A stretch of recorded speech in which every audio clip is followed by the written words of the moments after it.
Pessoal, bom dia a todos.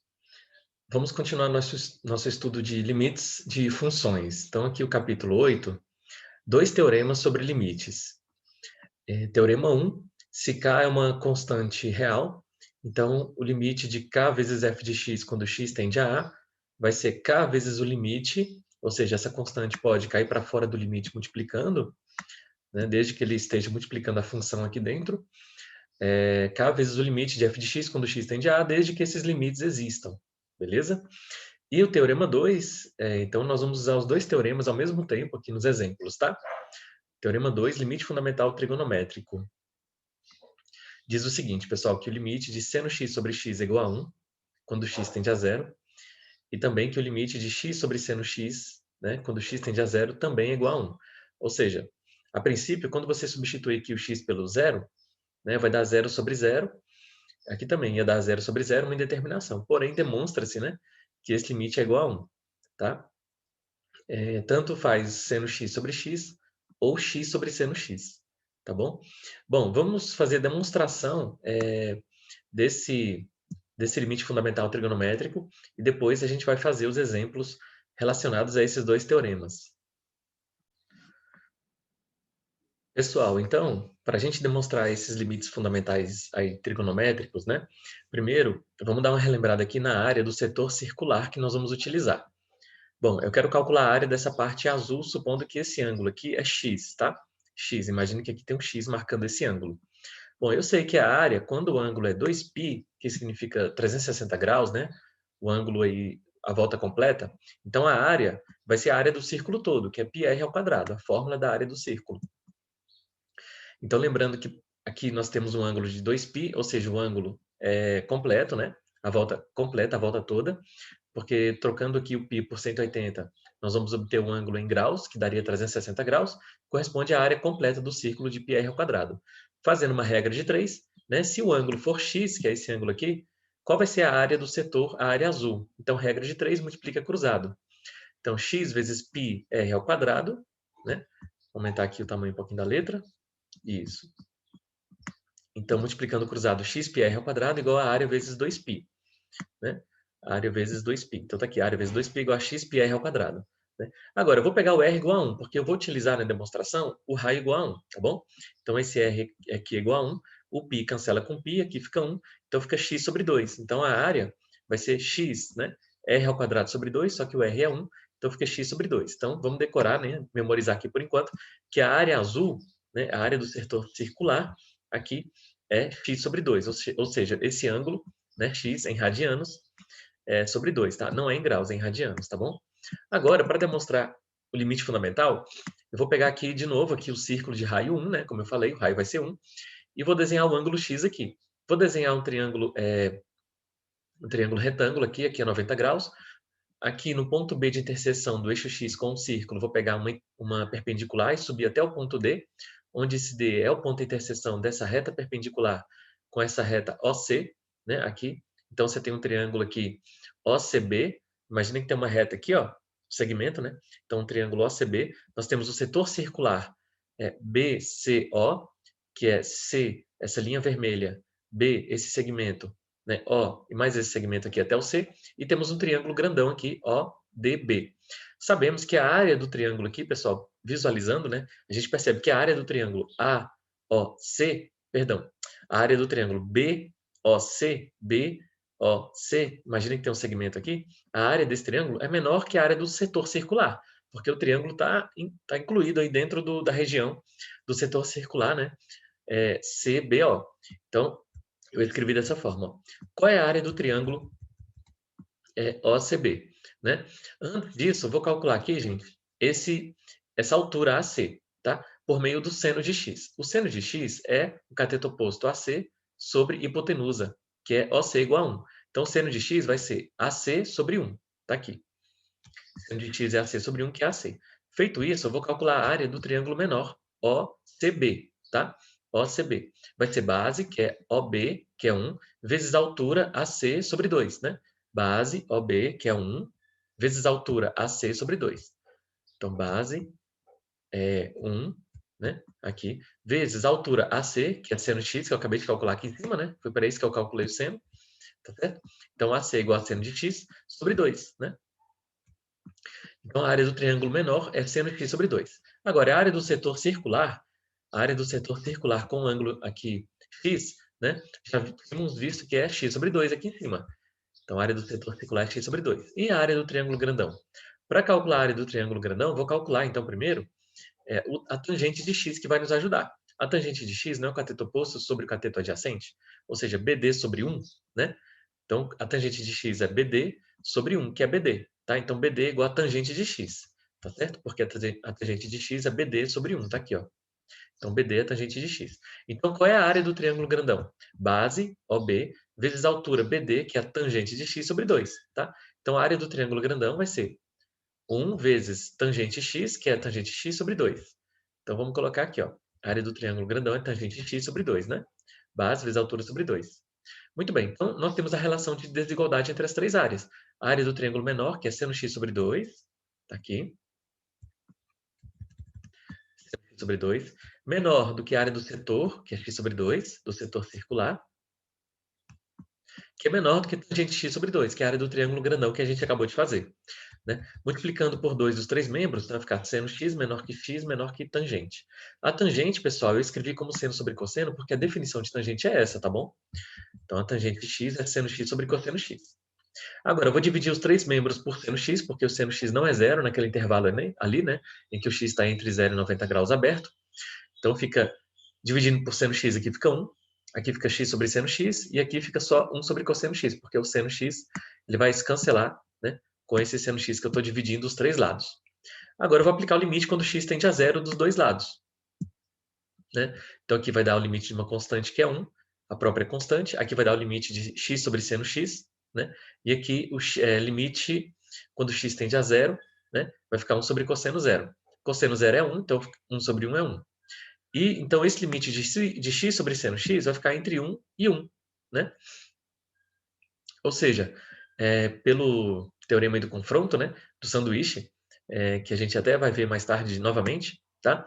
Então, o limite de x sobre seno x quando x tende a zero, a princípio que seria 0 sobre 0, uma indeterminação, né, a gente viu que está entre 1 e 1. Então, é claro que ele tem que ser igual a 1, tá?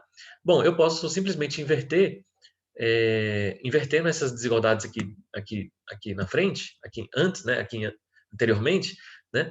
Eu vou ter aqui um maior, aqui vai ter um maior, aqui fica maior igual, aqui vai ficar maior igual, né?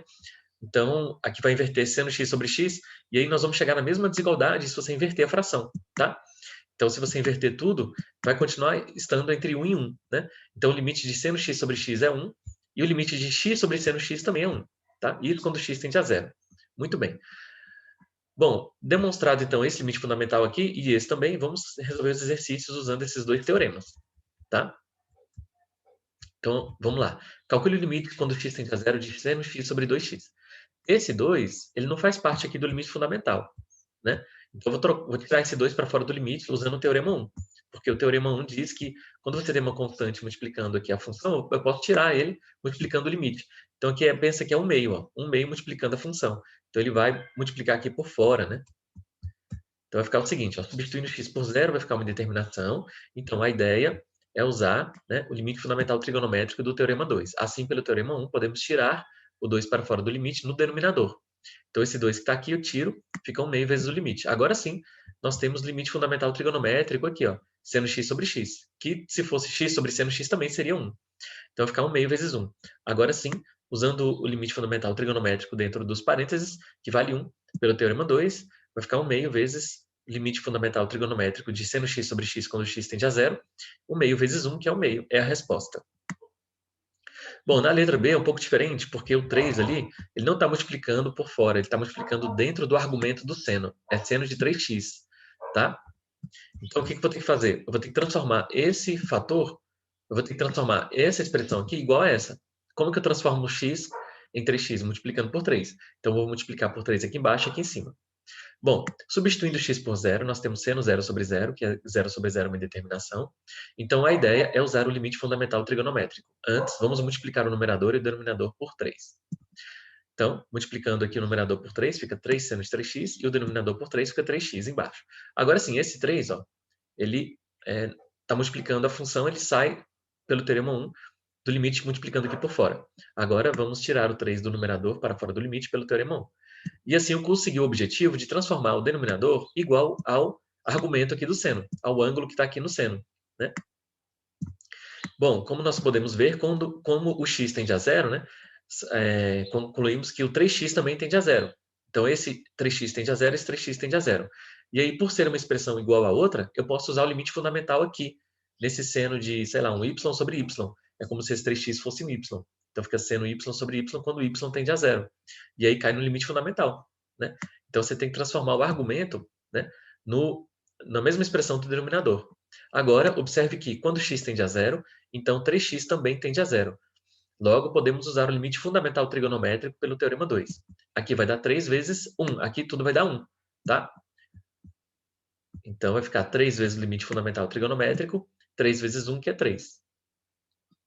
Bom, limite de 4x sobre seno x quando x tende a zero. Né? Vai dar 0 sobre 0, uma indeterminação. Bom, pelo teorema 1, esse 4 cai para fora, né? Multiplicando o limite aí por fora. Então, vai ficar 4 vezes o limite de x sobre seno x quando x tende a zero. Pelo teorema 2, vai dar 4 vezes 1, que é 4, que é o limite fundamental aqui com a fração x sobre seno x. E aqui os exercícios. Muito bem. Vamos falar um pouquinho de limites infinitos. O que são limites infinitos? São limites quando o resultado dá infinito ou menos infinito, né? Bom, os limites que resultam em infinito ou menos infinito são chamados de limites infinitos. Muito bem. Em geral, eles ocorrem quando há uma divisão por zero, tá? Então, aqui, já pulamos, né? Já estudamos ali o limite fundamental trigonométrico, fazemos a demonstração dele, né? Porque aqui dá 1, tá certo? Usando a área do setor circular e aquelas áreas do triângulo, né? Comparando a área do triângulo menor com o setor com a área do triângulo maior, a gente provou. E fizemos os exercícios. Agora vamos falar de outro tipo de limite aqui, que são os limites cujos resultados são infinitos ou menos infinitos. Em tais situações, né? Então, em geral, esses limites que dão infinito ou menos infinito, eles ocorrem quando tem uma divisão por zero, entendeu? Bom, e vale as seguintes regras, né? Quando cai o número real não nulo, tá? K não nulo sobre zero vai dar mais infinito se o sinal for o mesmo, né? Mais com mais vai dar mais, menos com menos também vai dar mais, tá? Ou seja, esse tem o mesmo sinal. E uma constante real não nula K sobre zero vai dar menos infinito se tem sinais diferentes, né? Então, se for aqui menos 4 sobre zero, e se esse zero aqui representar uma tendência por números negativos ou positivos, né? Vamos supor positivos. Então, menos dividido por mais dá menos. Então, se os sinais forem diferentes, vai dar menos. Regra de sinal que a gente já conhece. Exemplo 1. Calcule o limite quando t tende a zero pela direita de 10 sobre t. Tá? Então, olha só. Quando t tende a zero, aqui você vai ter aqui números t pela direita, né? Como sendo 0,5, 0,4, 0,3, 0,2, 0,1. E essa fração vai para o infinito. Entendeu? É o que diz esse teorema aqui, ó. Né? Quando você tem um número, nesse caso 10, sobre uma expressão que tende a zero, né? Se for mais por mais, vai dar mais infinito. Se for sinais diferentes, vai dar menos infinito. Mas, de toda forma, você observa que essa fração vai ser muito grande, né? Então, por exemplo, 10 dividido por 0,1 é 100. 10 dividido por 0,01 é 1000. 10 dividido por 0,0001, né? Entendeu? Então, vai crescendo. Quanto menor o denominador, maior a fração. Por isso que tende a infinito ou menos infinito, tá? Bom, nesse caso aqui, como o 10 é positivo e o t tende a zero pela direita, esse t também é positivo. Então, vai dar mais dividido por mais, entra aqui, ó, nessa primeira situação. Vai dar infinito, tá bom? Bom, nesse caso, então a resolução é essa, né? Nesse caso, k é 10 maior que zero. Substituindo t por zero, e lembrando que t é positivo nesse caso, pois tende a zero pela direita, temos, né? Repetindo, ó, 10 sobre zero, que vai dar infinito ou menos infinito. Como o 10 é positivo e ali o t tende a zero pela direita, logo o t é positivo, vai dar infinito, pois mais dividido por mais é igual a mais. Isto é, numerador e denominador possuem o mesmo sinal. Exemplo 2, que é um pouco diferente, tá? Cuidado aqui com o exemplo 2. Limite de 1 sobre t menos 3 quando t tende a 3 pela direita. Nesse caso, k é igual a 1 positivo, ótimo. Muito bem. E substituindo t por 3 vai dar 1 sobre 0. Quando é 1 sobre 0, lembra, né? Aqui em cima, quando é sobre 0, vai dar infinito ou menos infinito. Muito bem. Desde que aqui em cima não seja 0, né? Que é o caso. Bom, e t tende a 3 pela direita. Por exemplo, se o t for 3,1, tá? O denominador vai ser qual sinal? Positivo, ó. 3,1 menos 3 não é positivo? Logo, t menos 3 é positivo. Então, substituindo o t por 3, finalmente, 1 sobre 3 menos 3, que é 1 sobre 0. O 1 é uma constante k não nula positiva. Ali embaixo, como a gente viu, vai dar, por exemplo, ali 0,1, né? Próximo de zero positivo. Então, mais dividido por mais é infinito. Então, são duas condições, né, pessoal, aqui, para dar infinito. Primeiro, que tem que ser um número não nulo em cima sobre zero, tá aqui. E segundo, observar o jogo de sinal, né? Mais dividido por mais, mais. Exemplo 3, tá? Menos 5 é limite de menos 5 sobre t menos 2 quando t tende a 2 pela esquerda. Nesse caso, observe que o t é menor que 2, porque é pela esquerda. Então, como t é menor que 2, por exemplo, 1,9, né? 1,9 menos 2, negativo, ó. 1,9 menos 2 a menos 0,1, negativo. Então, cuidado, o denominador agora é negativo. Bom, como k é menos 5 menor que zero, temos, substituindo t por 2 finalmente, o seguinte, ó, menos 5 é menor que zero sobre 2 menos 2, já substituindo esse t por 2, vai dar menos 5 sobre zero. Aí, como é menos 5 sobre zero, você vem aqui, né? Ou vai dar mais infinito ou menos infinito. Aí você olha o jogo final. Bom, o menos 5 é uma constante k negativa. Esse zero aqui é o valor para o qual tende t menos 2 por valores negativos, como a gente já havia visto aqui, né? Porque o t tende a 2 pela esquerda, então aqui, por exemplo, 1,9 menos 2 negativo. Então, menos por menos, mais infinito. Então, de novo, duas condições. Primeiro, uma constante não nula sobre zero. E segundo, observar o jogo de sinal. Beleza? Nesse caso, deu mais infinito. E aqui estão os exercícios. Então, esses foram os assuntos de hoje, né? O limite fundamental trigonométrico, que diz o seguinte, né? O limite de x sobre seno x quando x tende a zero é 1, né? X sobre seno x, e o limite de seno x sobre x também é igual a 1 quando x tende a zero. E limites infinitos, que são limites cuja resposta é mais infinito ou menos infinito, ou seja, geralmente quando você tem uma constante não nula no numerador sobre zero, isso vai dar infinito ou menos infinito. E aí você observa o jogo de sinal, né? Se forem sinais iguais, vai dar mais infinito. Se forem sinais diferentes, numerador e denominador, vai dar menos infinito. Então essa foi a aula de hoje, bons estudos e até a próxima.